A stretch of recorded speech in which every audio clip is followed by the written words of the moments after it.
All right, guys, we're going over FRQ number 4 from the 2022 exam. I wrote everything up here, and I've got like 4 slides total here. And so you can either pause it or just go open up the document I posted on Canvas, or the link I posted on Canvas to this year's FRQs, and select number 4, and just go ahead and do your work there. All right, but assuming you've already done that, so here we go. We're given a table, and this is called r prime of t, so it's already a derivative, right? It's the derivative of the radius here. Now, it says approximate r double prime, so it's the derivative of this function here, using the average rate of change from 7 to 10, and show your works, and then use correct units. So here's how this should look. Whatever we're approximating, that'll go away. We should write that first. So we want to label what it is that we're finding, which is r double prime of 8.5. Now, to use the average rate of change, that's our y2 minus y1 over x2 minus x1. So we're using just these values because that was the interval given, 7 to 10. All right, so it should look like this. It's okay if you didn't put approximate. Or you could have done, instead of negative 3.8, you could have chosen to put r prime of 10, and then r prime of 7 right there would also work. If you subtract those two and subtract those and then divide, you get 0.2 or 1/5. And then the units would be centimeters per day squared, or centimeters per day per day. All right, and it was 1 point for all of this, and then a second point just for the units. So even if you didn't know how to do this, if you could figure out the units, you could just make stuff up and you could get a point there. All right, so 2 points total on that one. B is definitely the most difficult. So don't sweat this. I actually didn't get full credit at first, so I looked at the answer key. So on the interval from 0 to 3, must we have a time that r prime of t equals negative 6? So whenever these two things are the same, that's the intermediate value theorem. So all we have to do is look in between 0 and 3, like in right here. Is negative 6 in between those values? It is. So we do have to, there is going to be a time where that's true, as long as this is continuous, as long as this function is continuous. Now, this is a lot. So let me get rid of this stuff, and we'll talk about what you need from here. So in the question, which is not written up here, they told us that r of t is twice differentiable. All that means is r double prime of t exists, okay? So if r double prime of t exists, that tells us that r prime of t is also differentiable, and if something's differentiable, it's also continuous, okay? Unfortunately, you did have to have something similar to this to get any points on this one, which is why it's so difficult. Because they want us to make the connection that, okay, if r prime is differentiable, that tells us that r prime is also continuous. Okay, you didn't have to have all of this, but we did have to have this part and then one of the other two parts, right? Because r of t is twice differentiable, or because r prime of t is differentiable.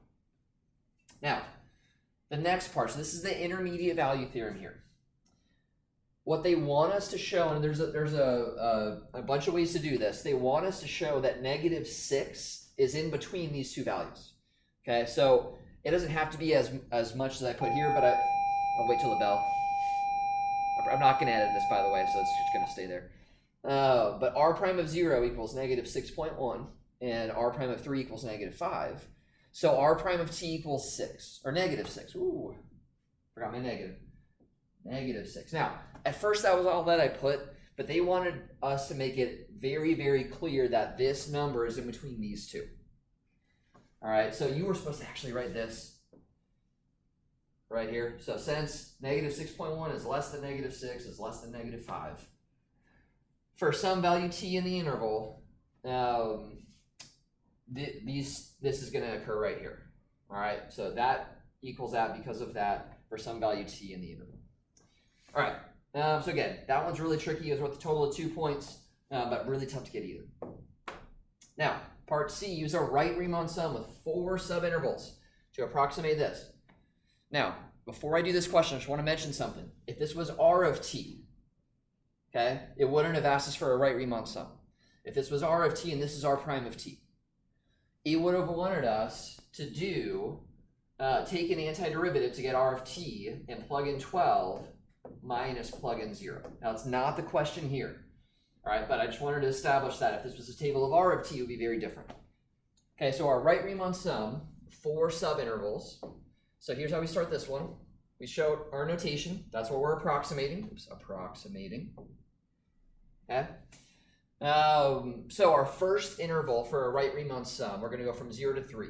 So t increases by 3, and in a right Riemann sum, you don't use the left y value, only the right. Okay, so here's how the first part would look.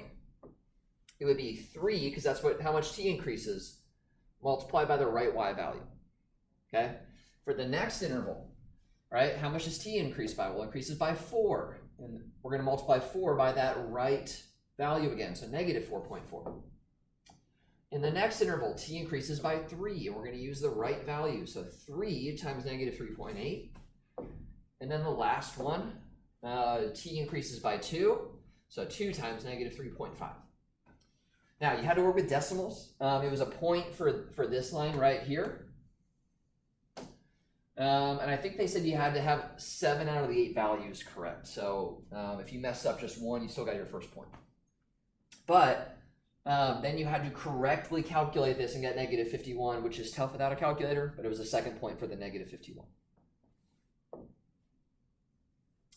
All right, lastly, so 3 potential points here, but it says our height is decreasing at a rate of 2 centimeters per day. And at t equals 3, the radius is 100 centimeters and the height is 50 centimeters. Find the rate of change of the volume with respect to time at t equals 3. So we see that word rate of change of volume, that's the derivative of the volume. So I'm going to take this equation here and take its derivative. It was 2 points for getting the correct derivative. You have to recognize this is a product rule, and it's also implicit. So the derivative of v, we don't just call v prime, we call it dv dt.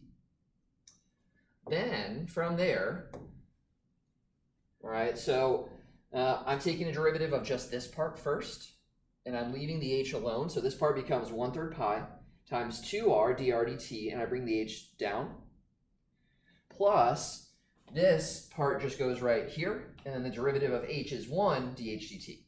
And so it was 2 points, 1 for the product rule, and 1 for remembering your dr dt and your dh dt. So if you remember the product rule but forgot those, you got a point.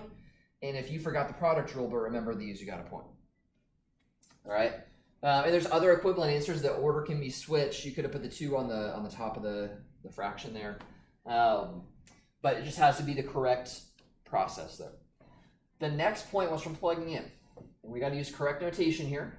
So if we're plugging in t equals 3, it'd be dv dt evaluated at t equals 3, and there's a bunch of information up here that you have to plug into the correct spot. And if you simplify properly, you get negative 70,000 pi over 3. All right. So that part was pretty difficult. That was one more point at the end there.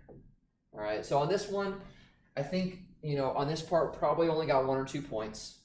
Hopefully 1 or 2. Oops. On C, I think 1 point for the right Riemann sum is realistic, so we're up to 2 or 3. Probably not on this part. And then hopefully we were able to get both points here, all right, or at least 1. All right, so again, we're not looking for perfection, just for pretty good on these. All right, so hopefully you guys did all right. If not, we still have time to work on stuff in class. You guys just let me know what we need to work on. All right, stay flawless.